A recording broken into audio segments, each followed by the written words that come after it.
O'Reilly. You've got questions? O'Reilly Auto Parts has answers. Need a pro you can trust? We've got that too. No matter what you need, our professional parts people have the training and expertise to help you do things right. Deep automotive knowledge, just one part that makes O'Reilly stand apart. The professional parts people. O'Reilly Auto Parts.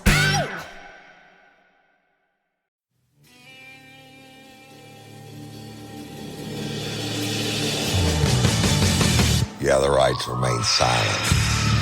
Anything you say can and will be used against you in a court of law. You have a right to an attorney prior to or during any question.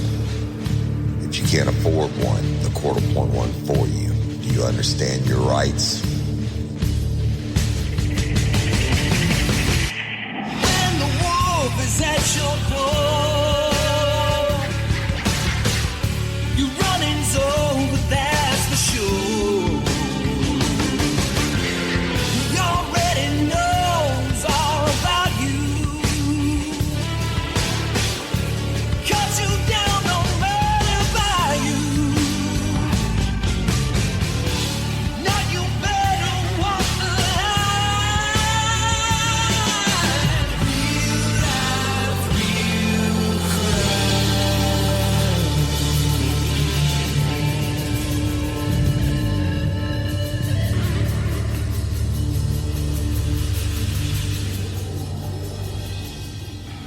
Warning, this episode of Real Life, Real Crime, the podcast, may contain descriptions of acts of violence or that of a sexual nature and should be for people that are 18 years or older. Heed my warning, people. I do not get the facts of these cases off of the internet or from some television show. The facts I'm retelling you were presented to me by the victims of the crimes or the perpetrators who committed the crimes against the victims. My descriptions of the crime scenes, what I saw with my own two eyes. If you're going to get offended, please turn this podcast off now. Thank you. Hello, everybody, and welcome to this episode of Real Life, Real Crime, the podcast. And as always, I'm your host, Woody Overton. And today, I'm going to be telling you a story. Y'all, it's really hard to hear. It's a South Louisiana, I hate to say legend, but it is. And I want to share it with the world because I think it's a story that's been forgotten with time and it needs to be told. Before we get started, I want to thank all my Patreon members and convicts for your continued subscriptions and support. Couldn't do the show without y'all. I appreciate you so much. And all you lifers out there who continue to share us and like us and leave reviews and subscribe to the show. I appreciate it. We're growing phenomenally. And it's because of all y'all. The lifers are the best fans in the world, period. So now I'm going to get started with this episode. And I believe I'm going to name it Eyes, E-Y-E-S. And I think it'll have a dual meaning for you, especially when I get done telling the whole thing. So in 1991, there was a young, pretty girl. She was 19 years old. Her name was Christina Burgin. That's B-U-R-G-I-N. And she was from Southwest Louisiana, just about as far over as you can go. Calcasieu Parish. It's pretty close to Texas, y'all. It's Lake Charles and the surrounding areas. In that part of Louisiana is definitely Cajun country. Now, when we define what area you're from in Louisiana, I know this is kind of silly, but bear with me. The South Louisiana naturally is Cajun country. Okay. And that's where all the bayous and,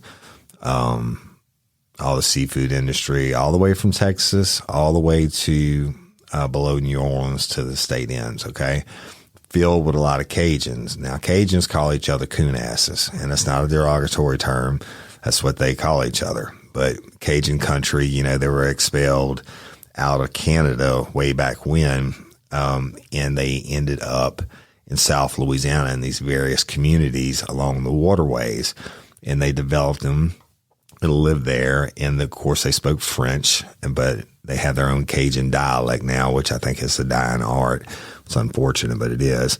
And when the Cajun kids used to go to school back in the 50s and 60s and 70s, the teachers would punish them if they spoke in their Cajun French. So I think I know a lot of people who can still speak it, but it definitely is a dying art.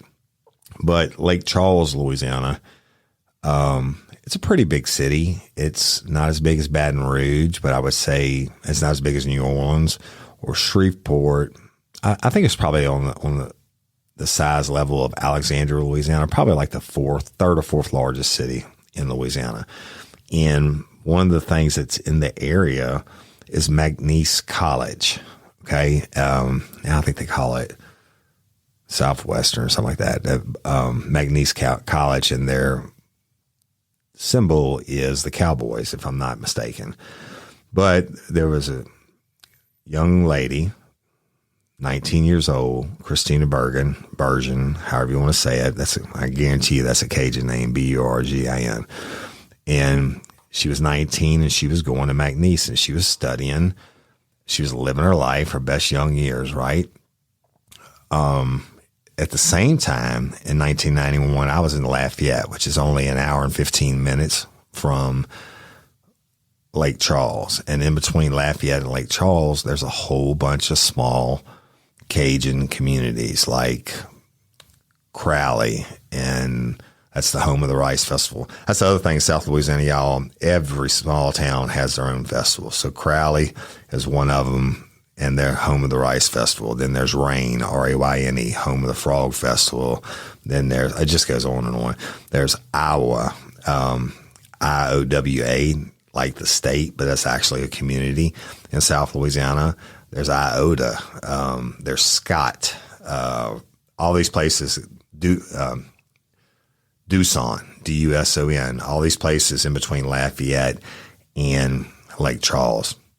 Now, South Louisiana, my mama always said, there's two things you never have to go far to find, and that's a bar room or a church. And she's right. All right. So they love to party. It's part of the culture. But they're also very religious. And I know that's kind of contradictory, if you will, but that's just the way that it was. So I was there. I was at USL. It was then University of, so that would have been USL, University of Southwestern Louisiana. And now they call it like ULL or something like that. But McNeese State, I think, is still named McNeese State. But we used to go to Lake Charles and go partying, and we would go to all these small towns, and we'd do what we called a parish run, me and my frat brothers. And that would be, we would load up one night and start drinking, and we would go to each parish and get out in one bar room and go in that bar room and get one drink, and then drive to the next parish, find another bar room and get a drink. We call it the parish run. And we would try to see how many parishes we could fit in one night. Yes, we always had a pledge drive us that was sober. But so there were tons and tons of these bar rooms. Everywhere you look, South Louisiana, it's the way it is. Now back to it, you get above pretty much where I'm from, East Feliciana, West Feliciana, like Alexandria, they kind of consider that more, maybe a little mixture of Cajun French, but more country, okay? And a mixture of. You get above Alexandria, and we just consider you to be straight up redneck, and that's how we break Louisiana down. But back in 91, I was there. There was no internet. Now, y'all remember, keep this in perspective. No internet. Cable television had been around probably 7 years, 6-7 years, and it was developing. Still hard to get. You didn't have satellite or direct TV or any of that stuff. The news you got either from the radio or by watching your local news. But down in 1991, Christina was going to McNeese, and she also, like most college students do, she had a part-time job at a pizza place where she worked after her school hours were over with. She would work and she would get off whenever the pizza place closed, 9:30, 10, and they have to clean up for a little bit and what have you. But she would then go out with her friends. Well, hell, I did the same thing, work the jobs and get on waiting tables, and we'd get off and have a couple of beers and we'd go hit the bar rooms. This is the way it was. And on June the 20th, 1991, Christina, the college student, never been in any kind of trouble, came from a really, really good family, and just as by all accounts, a sweetheart.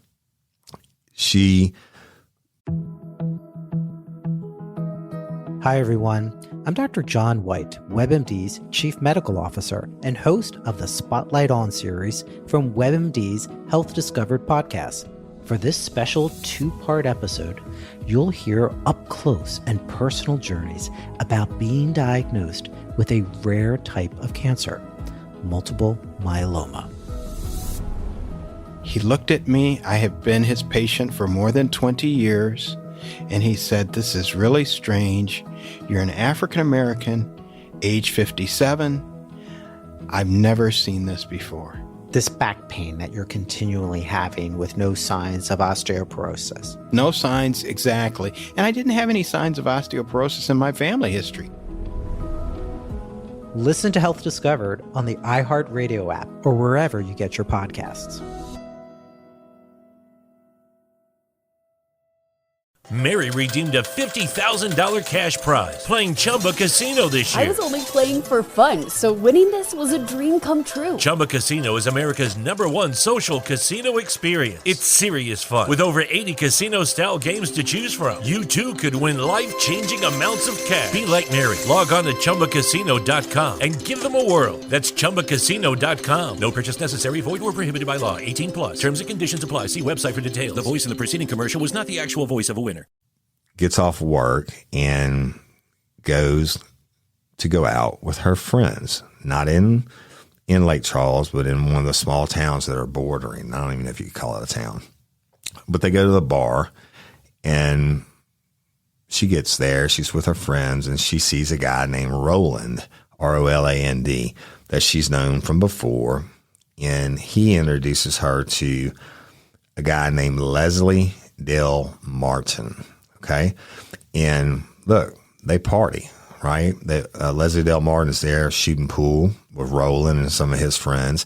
He meets this young lady, and I think he was like 25 at the time. So he would have been older than me. And she would have been maybe 2 years younger than me. But he picks up on her, right? They dance, fast dance, slow dance. They have many alcoholic beverages. Adult beverages, if you will, and shit they are throwing down. They're having a good time, and all is well. Life is good. Unfortunately, even in South Louisiana, some bar rooms close. Not all of them do. Some of them don't close till they kick the last person out. But when this bar room closed, Christina left with Leslie Dale Martin, white male. Nobody ever saw her alive again. I told you what Christina was doing that night.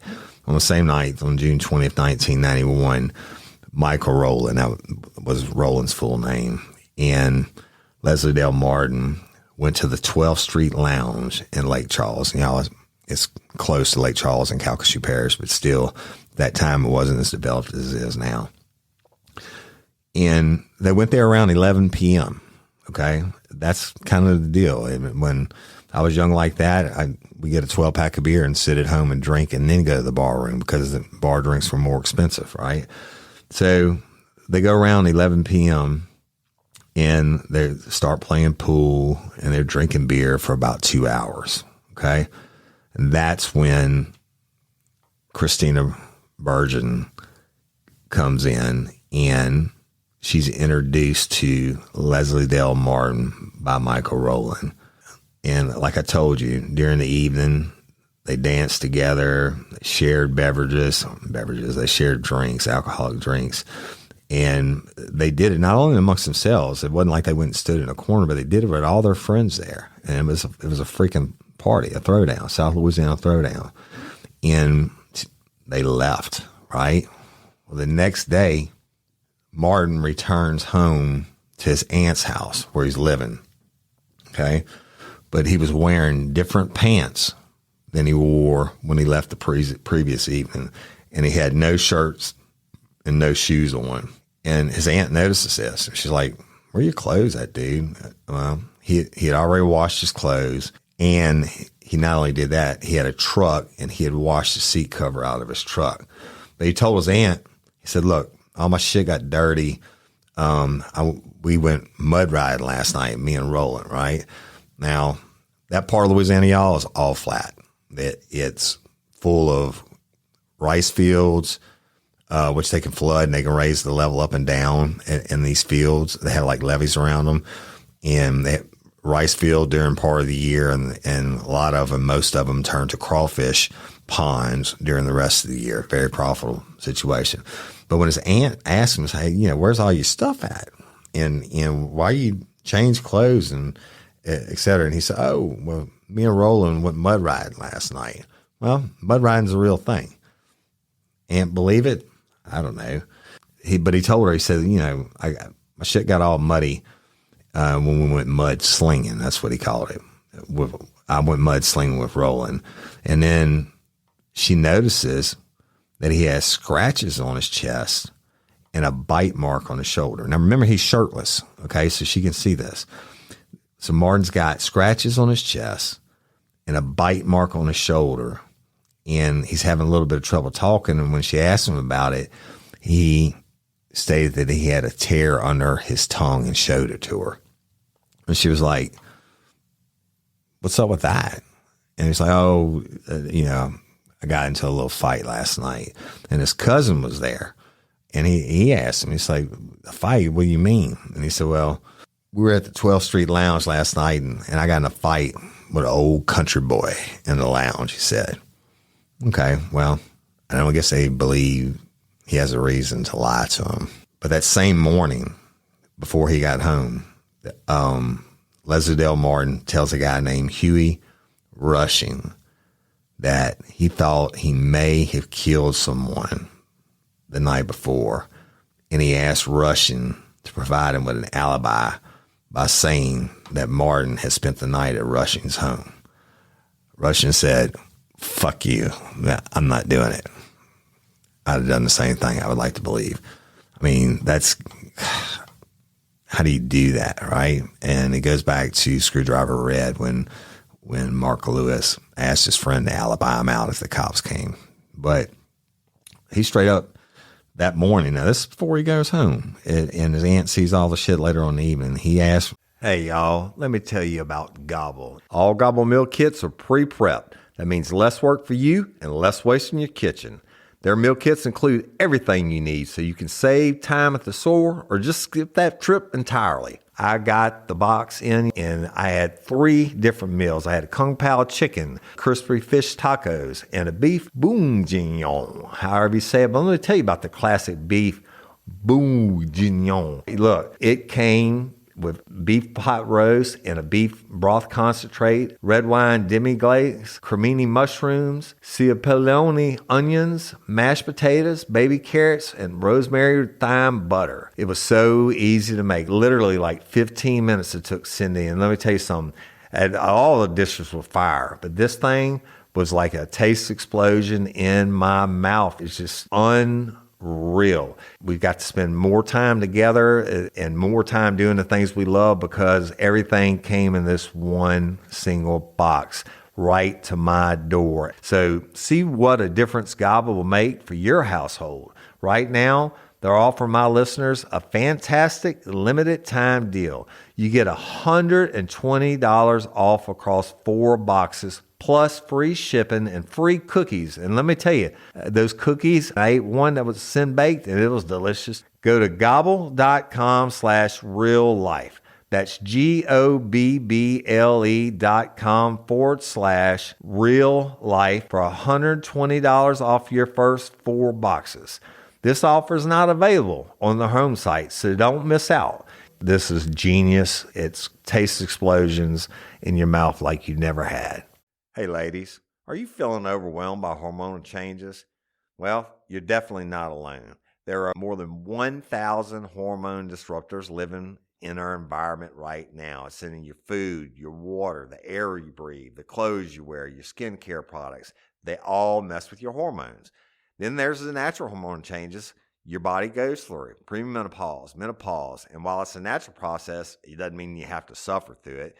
The good news is you don't have to suffer through it anymore, because now you have Hormone Harmony, a formula made only with herbal ingredients that are shown to reduce hormonal symptoms in women of all ages. Hormone Harmony is not just a hormone support and supplement. It's become a phenomenon. Women can't stop talking about it on social media. A bottle of Hormone Harmony is sold every 24 seconds. And the biggest benefit? Well, my wife says it makes her feel like her own self again. And that's what women mention over and over in the reviews. And there are over 30,000 reviews for Hormone Harmony. And for a limited time, you can get 15% off your entire first order at happymammoth.com. Just use code RLRC at checkout. That's happymammoth.com and use code RLRC for 15% off today. That's happymammoth.com and use code RLRC. Rushing, he thought it was his homie. He was like, hey, I think I might have killed somebody last night. I need an alibi. You tell the cops that I stayed here. Rush just said, fuck you. But Martin goes on and tells Rush, and he said, look, on the way back to Lake Charles, he was with a woman and that she threatened to report him for rape. Then Martin goes on to expound, and he starts talking about this shed in Iowa. That's one of the small towns I told y'all about in Calcasieu Parish. Now, Iowa is, even to this day, is small, so I can't imagine. I mean, I drove through there. I don't even remember it being a town in 1991. But he starts talking about pump shed, but anyway, he said this lady threatened to report him for rape, and he started talking about a pump shed in Iowa, and he said, now he tells Russian this, okay, and he tells him that he put a rope around a girl's neck, and then he choked her. Then he cut her throat, and then he dug her eyes out.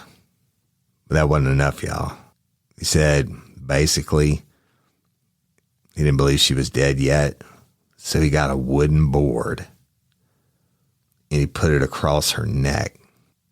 And Leslie Dale Martin jumped up and down on the wooden board until he thought she was dead. I mean, I've heard a lot of shit, worked a lot of murders, a lot of homicides. But, when you put a rope around someone's neck and you choke them, that's one thing. Pretty bad, right? It's a personal deal. But then you cut their throat, slash their throat. Really personal, right? I mean, you have to do that. You have to look at this throat slash when you're doing it and think of the panic Christina had going on. Not bad enough. And it's later proven, I'll tell you about it in a little bit. He then takes out his knife, cuts out Christina's eyes so she couldn't identify him. Dug him out with a knife. That's not enough. Finds a board by the pump shed, puts it across her neck, and jumps up and down on it until he's sure she's dead. The horrific nature of this crime, it's unspeakable. But remember this. I've always told y'all, prisons are full of dummies, right? It's hard to catch a smart one. Leslie Dale Martin was a dumb fuck. And I'm going to prove this to you as this case goes on. But you ask yourself, why did he do such overkill on Christina? And I'm going to tell you why. Because Leslie Dale Martin had already been to prison for aggravated rape. Should have got life. He got 10 years. And he got out in 5. And on June the 20th, 1991, he was on parole for rape. Y'all guess who he raped? He raped his baby sister while their mama was in the hospital having a procedure done. Now, he got convicted. I don't know all the details of that case, but I know he got convicted. I know he got sentenced to 10 years, and he served 5. And the fucker walked on parole. So it couldn't have been aggravated rape. Aggravated rape in the state of Louisiana carries a mandatory life. I'm sure they charged him with aggravated rape of his baby sister, and then I'm sure they pled him down to 10 years or whatever, so they didn't have to go to trial. It's not like Leslie Dale Martin came from a high political family, and the victim, his baby sister, I'm sure his family wanted to avoid the trial, whatever. Doesn't matter. He walked free after 5 years. Back to it, when he's telling Russian all the stuff that he did, he said that he did it because he did not want to be turned in for rape again. Oh, you know what? They dropped the charge was sexual battery, not aggravated rape. I think they pled it down to sexual battery, and he got a 10-year sentence. Definitely, that's what he served time for. So it wasn't aggravated rape. I stand corrected on that. Now, this is the next morning, okay? And he had the scratches and the bite marks and all that shit. He's asking for an alibi, and shit, he tells Russian everything. You know why? Because he's a fucking idiot. If I had raped and murdered someone, I'm not telling anybody shit. And, if you find a body or you convict me, you'd had a hard job to do because I'm intelligent, right? Well, Leslie Dale Martin's a stupid fuck, and he's telling Russian everything because he's just dumb. And he's not thinking past the moment. Okay, there's 2 types of killers like this. There's a preferential, that's your serial killers. They study out the victims, et cetera, and then you have your situational. Leslie Dale Martin was a situational rapist and murderer. He committed this crime, or he's telling that he committed the crime, but he did it because the situation was right. He got to leave with young Christina. Shit went, well, I should say sugar turned to shit. And he then gives her probably one of the most brutal deaths I've ever even heard of. So he leaves, right? And Russian, he's like, man, fuck, what the fuck? And so he tells his girlfriend, Russian does, he's like, tells her everything. I mean, hey, he said, he killed this girl and he cut her eyes out, choked her to death with a rope, and then jumped up and down on her with a board and did all this shit. And then he asked me for an alibi, right? But then he thought he said, Leslie's always kind of been full of shit. And I know he went to prison for sexual battery on his baby sister, but I don't believe he killed anybody. But he did have scratches and shit on him. But you know what? That's so out there. Why would anybody tell anybody they did all this shit? So Rushing is talking to his girlfriend about it. And they're like, maybe he's just fucking kidding. He's bullshitting, right? Well, 9 days later, after Russian had told himself it just couldn't be real because Russian didn't believe that much evil could live in the world, and his friend Leslie Dale Martin could do that. 9 days later, Russian hears that Christina went missing after leaving the 12th Street Lounge on the night before Leslie Dale Martin the next morning was asking for an alibi and told him everything that he did. So Russian immediately goes and tells the police, tells them everything that Leslie Dale Martin said. And so the police begin to search for Christina. Now, again, Iowa, not that big, Iowa, Louisiana. You know, it's all agriculture, y'all, either crawfish or rice or whatever. And Leslie Dale Martin had told Russian he left her in a pump house. Pump houses are what they use to control the water levels in the fields, okay? And it's not that many of them. So they go out and they start searching pump house to pump house. Now, most of these fields are very, very remote or rural. And they're more than rural. There's fucking nothing out there. It's flat as far as you can see. No houses or whatever, but it's field after field after field. And these pump houses, like I told you, would control the water, raise and lower for the rice growth, raise and lower for the crawfish growth. And there's not that many of them. Okay. So they start searching them all. The cops do. And lo and behold, the police find a body that is severely decomposed in one of the pump houses in the Iowa, Louisiana area. Now, late June in Louisiana is hot as fuck. All right. If it's 101 degrees outside, you add in the humidity, it's like 114 degrees. You put a body inside an enclosed small pump house. These pump houses are small, y'all. They're usually made out of cypress. Got a couple pieces, the pumps that are inside the house and maybe enough room to just barely walk around it to service the pump. But you shut that door, it's like being in a fucking oven, especially during the heat and the humidity of a Louisiana summer. So they find this shed, and they go in and they see the unspeakable. They see the corpse that is really, really, really bad, decomposed.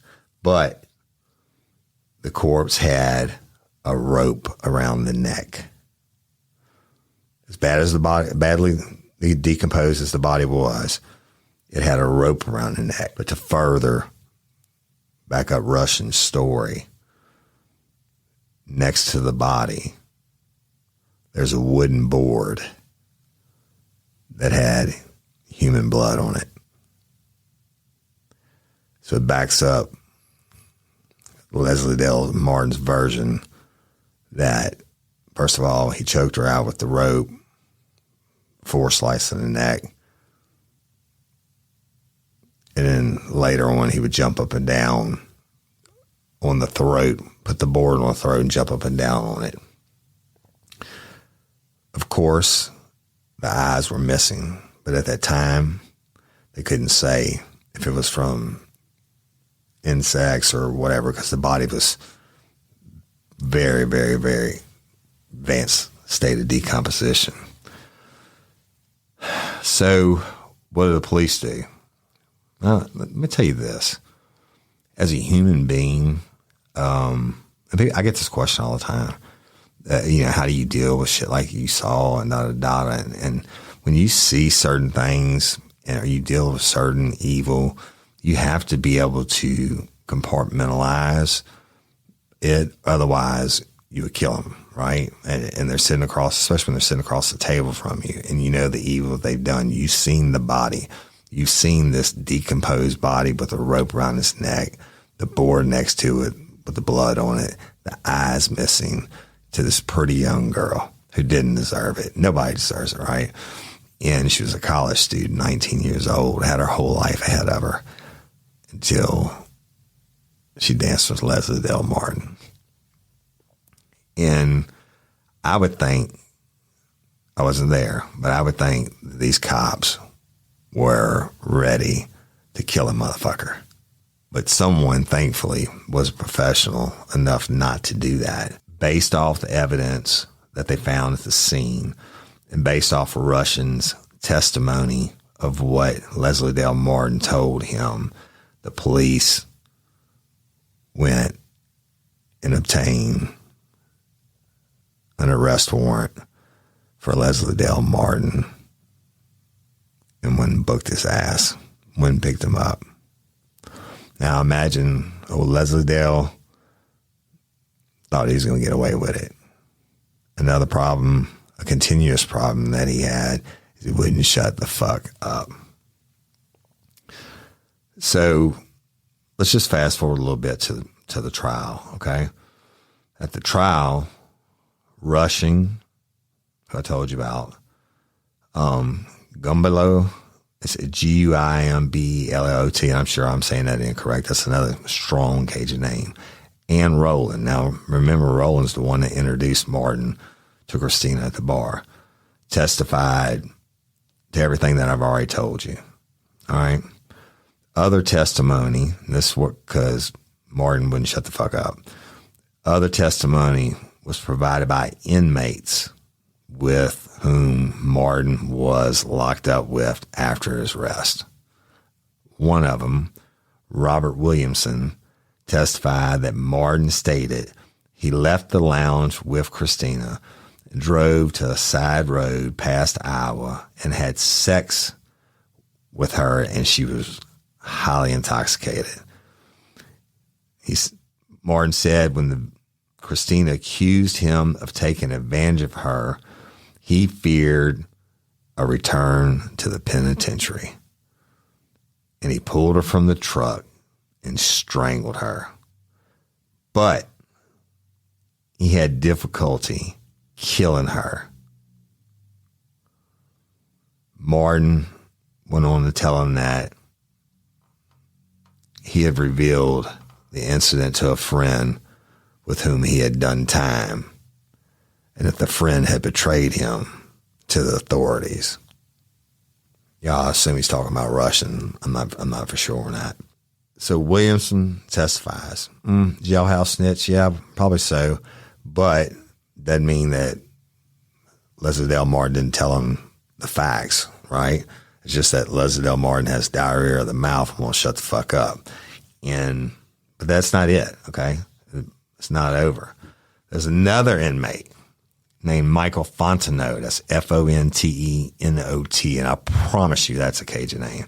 Michael Fontenot was also locked up with Martin, and he took the stand, and he testified that Martin said Christina asked for a ride home from the lounge, and Martin took her on a dirt road where he had sex with her after removing her tampon, which she later reinserted.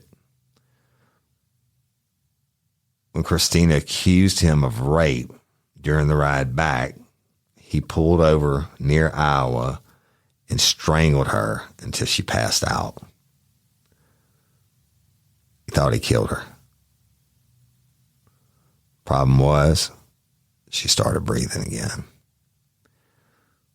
Fontenot further testifies, when Christina started breathing, Martin strangled her with a rope and dragged her to a shed where he left her.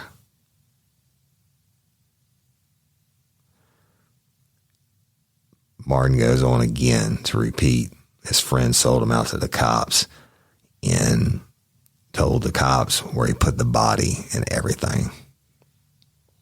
Spark something uncommon this holiday with just the right gift from Uncommon Goods. The busy holiday season is here, and Uncommon Goods makes it less stressful with incredible hand-picked gifts for everyone on your list, all in one spot. Gifts to spark joy, wonder, delight, and that's exactly what I wanted feeling. Hey, y'all, I ordered a super cool piece. It's a candle with a sculpture of LSU's Tiger Stadium on top of it. And each officially licensed laser-cut wooden replica features up to 4 layers of detail, creating a bird's eye view of a specific football field, seating section, and more. And every label includes your stadium's name, the team's logo, and school location. And it has a coconut, soy, vegan wax infused with sandalwood smell that creates tailgates and touchdown scent profile, reminiscent of game day.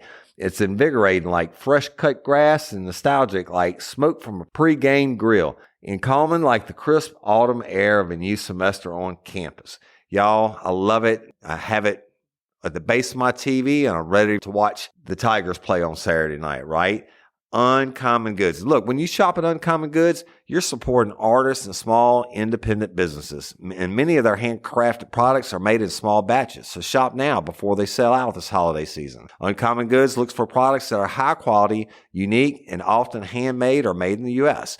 They have the most meaningful, out of the ordinary gifts anywhere. They even have gifts you can personalize. From holiday hosts and hostess gift to the coolest finds for kids, to hits for everyone from the book lovers to diehard sports fans. Uncommon Goods has something for everyone, not the same old selections you can just find anywhere. And with every purchase you make at Uncommon Goods, they give $1 to a nonprofit partner of your choice. They've donated more than $3 million to date. So to get 15% off your next gift, go to uncommongoods.com/RLRC. That's uncommongoods.com/RLRC for 15% off. Don't miss out on this limited time offer. Uncommon Goods, we're all out of the ordinary. Doesn't in there, people. Diarrhea of the mouth. I should have named this one diarrhea. But another cellmate who had been locked up with Martin since this arrest before the trial. This guy's name is Marlon Sweet, Sweet. He was a cellmate with Martin, and he had known Martin years earlier. Okay, so it's not like he just met him, but it doesn't seem that Martin really gave a fuck. He's telling everybody everything anyway. But Marlon Sweet says that Martin told Sweet the events of the evening of the murder. He's stating that he wanted to have sex with Christina, but she refused because of her menstrual period. Martin said he had to have her, and he overpowered her, although she resisted and fought back. And pause for 1 second. I'm glad you resisted, Christina. I'm glad you scratched him. I'm glad you bit him. Back to it. Sweet says she resisted and fought back. And when Christina became hysterical after the sexual encounter, it's not a sexual encounter, it's rape. After the rape and threatened to go to police, Martin said he was not going back to prison for, quotations, nobody. So he choked her first with his hands, then with a rope. But she did not die. This is Martin telling Sweet. So Martin says he then takes a wooden board, put it across her neck, and jumped on it 2 or 3 times.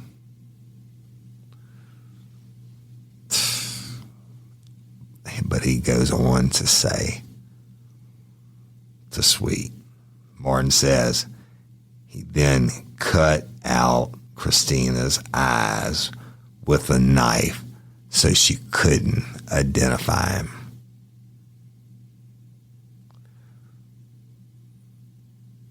Figure on that, chew on that, suck on that. Choke her to death with your hands. You're incompetent because you're a piece of shit. But then you get a rope, choke her to death, but you're not sure she's dead, so you get a board. I can't even.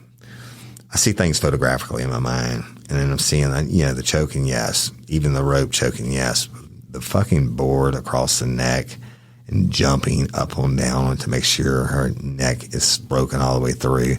But then taking your knife out and cutting her eyes out. She's already dead.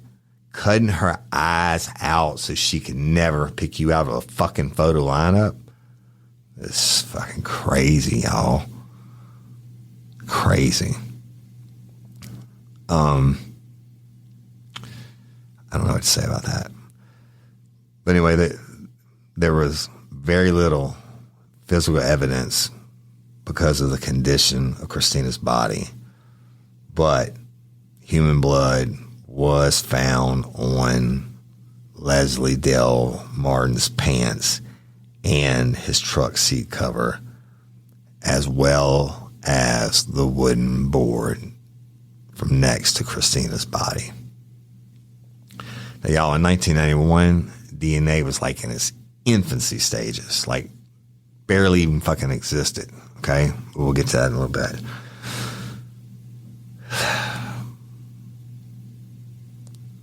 They go on in the trial, and I'm just going to kind of paraphrase through it, and then I'm going to end it for this week. And next week, I'm going to get into everything else that happens, which is a whole lot. Most of which we're going to go really into a deep dive on Bloody Angola, our new podcast, mine and Jim Chapman's new podcast, because Leslie Dale Martin is a huge part of Angola's history. But we'll get to it. So they get through with the evidence phase of the trial, right? Prosecution puts on the witnesses. Yes, a lot of them are jailhouse snitches, but the one thing that's consistent is Leslie Dale Martin told everybody the same thing. And even you go back to Rushing, who asked for the alibi. I mean, fuck, it's just way beyond a reasonable doubt, all right? And this was not DNA evidence at the time, but it was enough. What's the defense going to say? Oh, well, they're all lying. And probably Rushing committed this crime. That's how he has intimate knowledge of the details. Well, fuck stick. The only problem with that is Leslie Dale Martin left the 12th Street Lounge with Christina. Not Rushing, not Roland, none of these sillies that testified against him. What do you do? So they put it to the jury, right?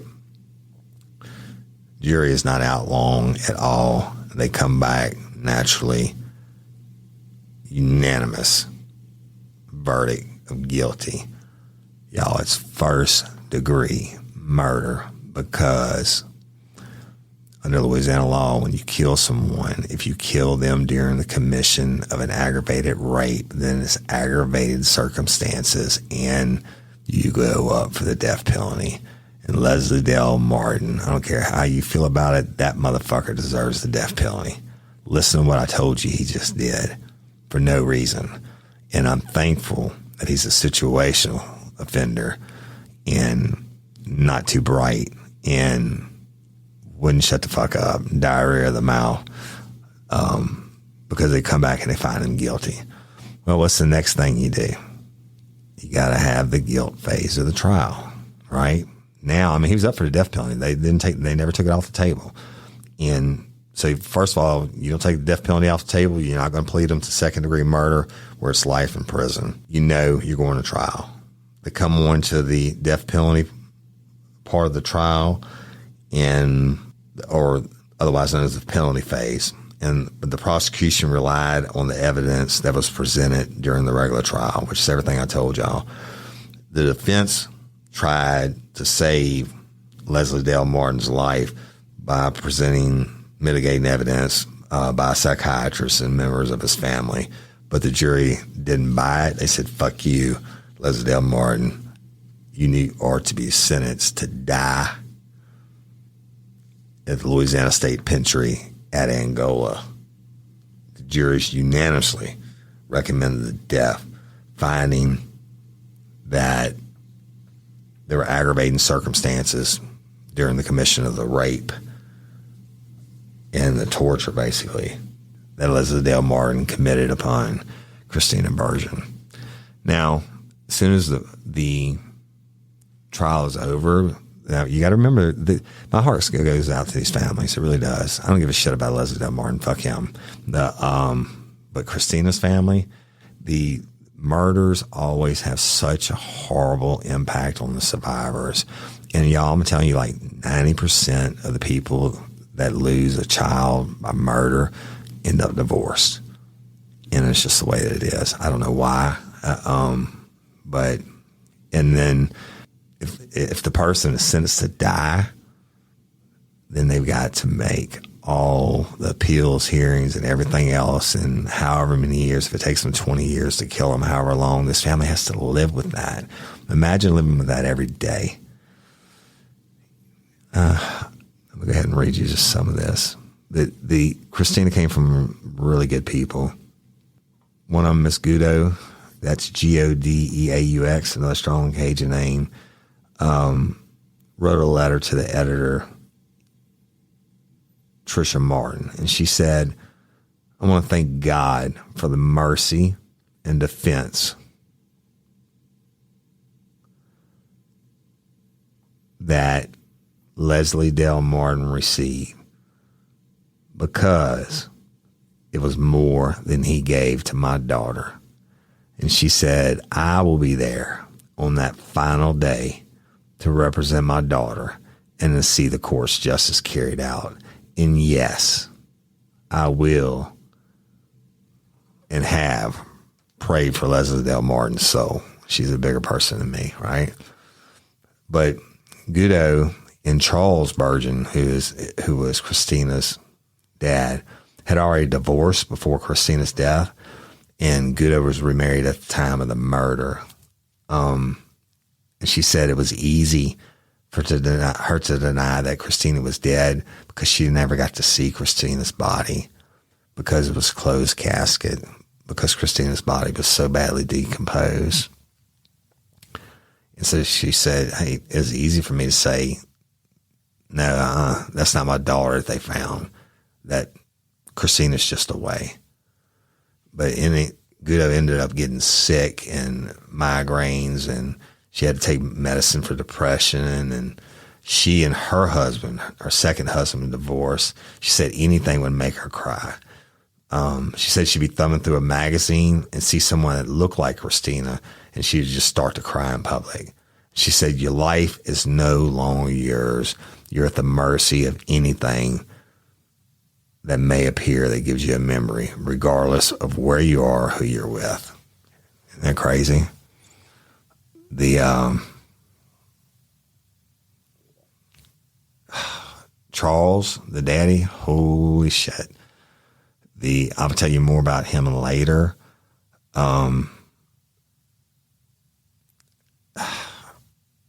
As a father, I think I would have done the same things that he did. And he was naturally, he wanted to see Leslie Dale Martin executed. Okay. And he wanted to kill him, but he decided to let the state of Louisiana handle that part of it. And he trusted in the system.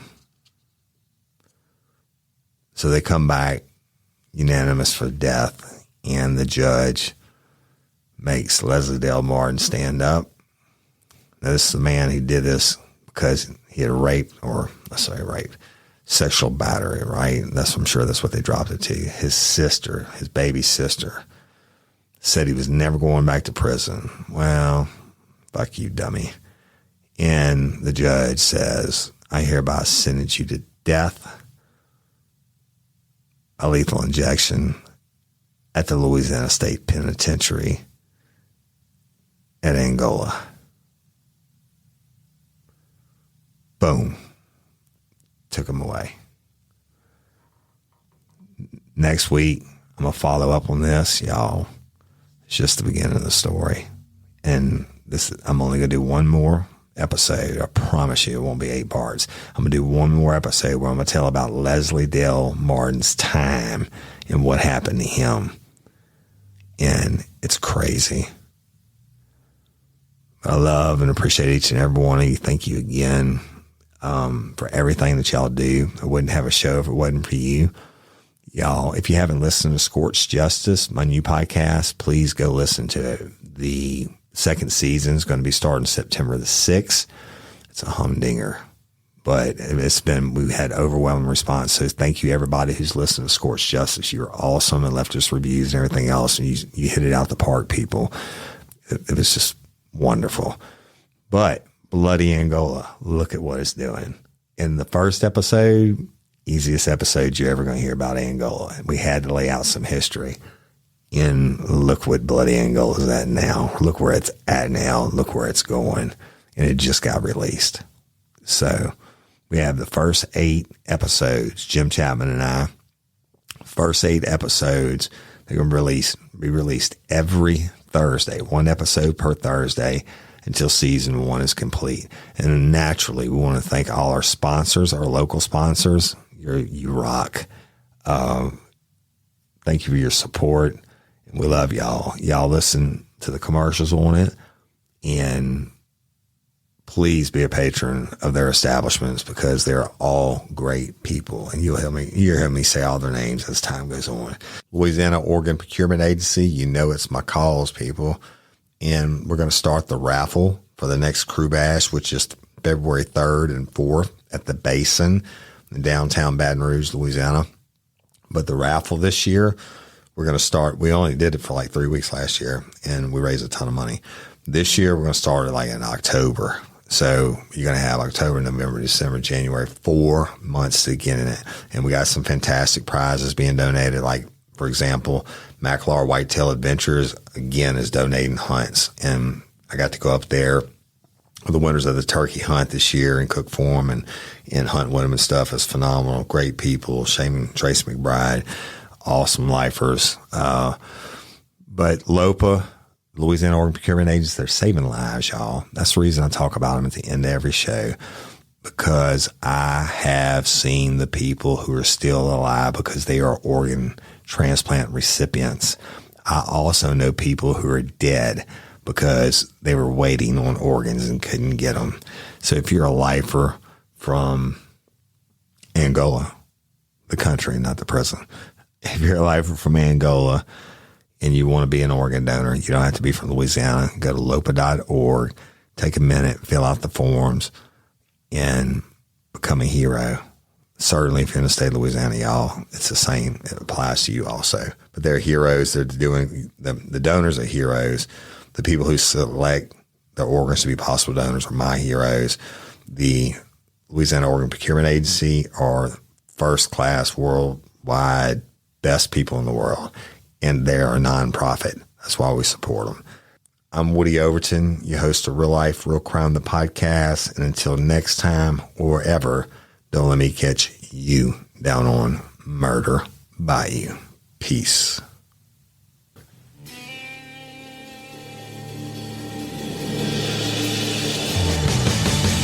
You have the right to remain silent. Anything you say can and will be used against you in a court of law. You have a right to an attorney prior to or during any question. If you can't afford one, the court will appoint one for you. Do you understand your rights?